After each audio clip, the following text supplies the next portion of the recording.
Bonjour à tous, c'est Gigi, on se retrouve pour une nouvelle review de Yu-Gi-Oh! Sevens. C'est l'épisode numéro 13 cette semaine et c'est tout simplement la fin du premier arc de la série. Et oui déjà. Et pour le coup c'est un épisode rempli d'informations sur lesquelles j'aimerais revenir avec vous et ainsi avoir vos avis en commentaire. Et oui, pour une fois je le dis dès le début de la vidéo car vous allez voir que j'ai proposé une sorte de mini théorie si on peut appeler ça comme ça. Et j'aimerais donc sincèrement avoir vos retours quant à cette dernière. C'était un épisode vraiment très cool, du moins pour ma part. Je n'irais cependant pas jusqu'à dire qu'il était excellent comme le dernier à mon sens, tout simplement car certains points m'ont semblé assez confus. Alors attention, ça ne veut en rien dire que c'était des mauvais points ou que sais-je, c'est juste moi qui ai du mal car l'épisode répond à beaucoup de choses, mais lance également plein de nouvelles interrogations, me donnant ainsi cette impression toute bête d'être un peu confus, un peu perdu, ne pas vraiment savoir quoi penser au final vis-à-vis de toutes ces nouvelles idées, de toutes ces nouvelles interrogations qui fusent un petit peu dans ma tête.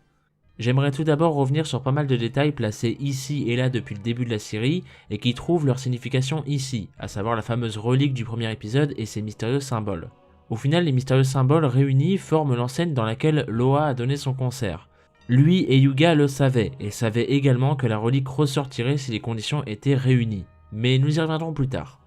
Maintenant, souvenez-vous, lors du premier épisode, Yuga rencontre l'homme hologramme lui permettant ainsi de créer sa propre voix, le Rush Duel. On apprend dans cet épisode que l'homme en question se nomme Otis et qu'il a ainsi choisi Yuga pour être l'élu qui ouvrira la voie vers l'avenir des duels car comme lui, il s'ennuyait du jeu et a ainsi repéré dans le petit garçon qu'était Yuga la faculté de pouvoir changer le système, être celui qui ouvrira la voie à d'autres visions du duel, à un changement global tout simplement, autrement appelé ici le roi du jeu. Otis explique également que la personne qui saura utiliser toute la puissance de l'archétype Seven's Road pourra ainsi mener la voie vers le trône du roi du jeu. Et pour lui, vu que Yuga a même réussi à développer l'archétype par lui-même, il n'y a plus aucun doute. Il était l'élu qu'il recherchait pour devenir le nouveau roi. D'ailleurs, dans cet épisode, Yuga dit finalement être intéressé par ce titre. Ou plutôt, il ne cherche pas vraiment le titre, mais il cherche cependant à faire tout le procédé jusqu'au bout, afin de continuer à construire et développer sa vision des duels. Malheureusement, et c'est un point qui me semble assez important, et je ne peux pas m'ôter ça de la tête, mais du coup, Yuga connaissait déjà Otis, vu qu'il l'avait déjà vu avant le premier épisode et donc leur confrontation. Alors pourquoi n'a-t-il pas réagi à cela avant, et ni même ici d'ailleurs? Peut-être que cette réponse sera donnée plus tard, mais selon moi c'était le moment idéal et c'est un manque mine de rien plutôt important. Concernant Loa, comme je vous l'avais dit la semaine dernière, lui aussi était présent ce fameux jour durant lequel Otis a ainsi choisi Yuga pour être l'élu. Et lui aussi il s'ennuyait, il avait la même vocation que Yuga, mais il n'a pas été choisi. Et tout cela a ainsi mené à l'affrontement d'aujourd'hui. Loa avait justement tout prévu, en forçant Yuga à l'affronter et en plus de cela en créant toute cette controverse sur le monstre phare de ce dernier, en donnant son concert pile à l'endroit précis que les symboles formaient, car son but était que Otis débarque afin de débloquer la situation, tout simplement car Loa voulait des réponses. Pourquoi Otis a-t-il choisi Yuga mais pas lui, qui avait pourtant les mêmes ambitions? Et sur le coup, je suis plutôt partagé. C'est assez ridicule de se dire tout ça pour ça, au final, mais de l'autre côté, non seulement c'est plutôt légitime, mais surtout quand on réfléchit à tout ce qu'il a mis en place juste pour ça, bah sincèrement c'est assez impressionnant comme stratagème pour le personnage de Loa. D'ailleurs, selon moi, vu qu'il est placé comme étant un égal de Yuga, autant dans ses ambitions que dans sa puissance, je ne serais clairement pas surpris de le voir revenir en tant qu'allié lors d'un arc futur, surtout vu la fin où ils semblent tous deux devenir des rivaux amicaux. Revenons maintenant sur ce cher Otis, et sur tous ces mystères qui entourent le personnage. Qui est-il vraiment? Certains disent qu'il s'agit de Kaiba car son nom Otis pourrait être Seto Kaiba à l'envers. Et en plus, il possède le fameux dragon blanc aux yeux bleus. D'autres encore pensent qu'il s'agit du président de la Goa Corp. Dans cet épisode, on apprend qu'il s'agit de quelqu'un de la Goa Corp justement, et que c'est même lui qui a créé l'archétype du Seven's Road. De plus, sa voix semble s'accorder plutôt bien au rire du président, et si on n'a pas encore réellement entendu ce dernier jusqu'à présent, c'est peut-être bien pour cette raison. Mais son nom évoque également autre chose, disons carrément une autre entité. Otis, c'est également le nom d'un démon décrit dans la Petite Clé de Salomon, une sorte de grimoire de rituel qui représenterait donc le 17e esprit, étant à la fois un président mais également un comte, apportant son aide autant à ses alliés qu'à ses ennemis, discutant de faits passés, présents et futurs, et ayant sous sa manche une soixantaine d'ordres de démons. Il y a aussi d'autres versions, mais nous allons aujourd'hui nous contenter de celle-ci. Revenons sur quelques points donc que je viens de citer. Premièrement, le grimoire de magie lié à des rituels. Est-ce qu'on peut ici faire le lien avec le fait qu'Otis donne son magicien à Yuga, et que ce dernier ait réussi à développer tout un archétype autour? Il est dit qu'il est une sorte de président, possiblement un indice sur sa position dans la Goa Corp? Et il est également précisé qu'il apporte de l'aide à ses alliés ainsi qu'à ses ennemis, dans le cas présent, Hyuga tout simplement. Hyuga est non seulement sa source d'inspiration pour un futur jugé meilleur, mais il représente actuellement aussi le némésis de la Goa, voulant ainsi libérer et développer plusieurs façons propres de jouer au duel de monstres, là où la Goa Corp veut tout simplement tout contrôler et tout doit se passer selon leur volonté, selon leur accord. Pour conclure là-dessus, il est dit que Otis parle souvent de sujets passés, présents et futurs, ce qui se vérifie également dans cet épisode.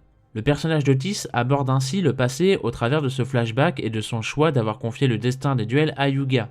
De plus, il aborde le présent lorsqu'il dit que Hyuga était, semblerait-il, un bon choix, car ce dernier a réussi à créer et développer tout un archétype, prouvant qu'il était bien celui en qui il fallait accorder sa confiance. Et enfin, Otis aborde le futur via cette nouvelle phrase « Trouve la clé qui ouvre une porte vers un nouveau monde », faisant bien évidemment référence à quelque chose que Hyuga va devoir trouver afin d'évoluer encore et encore toujours plus dans le futur. Alors attention, je ne dis pas là que c'est forcément une représentation de ce démon en question, juste que certains points trouvent effectivement leur similitude ici.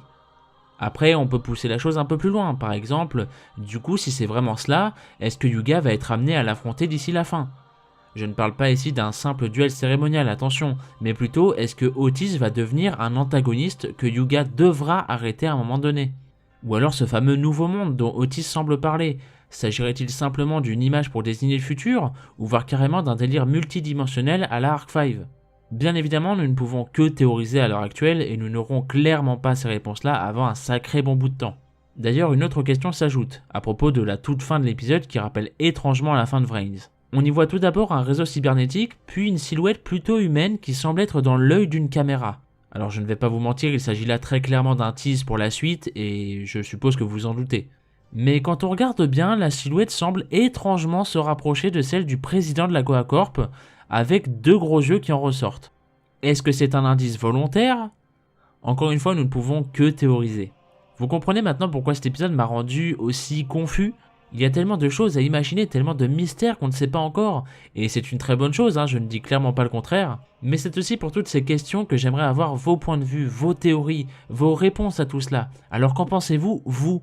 En tout cas, personnellement, j'ai hâte de voir les réponses à tout cela. Severance commence à créer un peu de hype et de curiosité, et force est de constater que pour l'instant ça fonctionne plutôt bien, en tout cas pour moi, et j'espère pour vous également.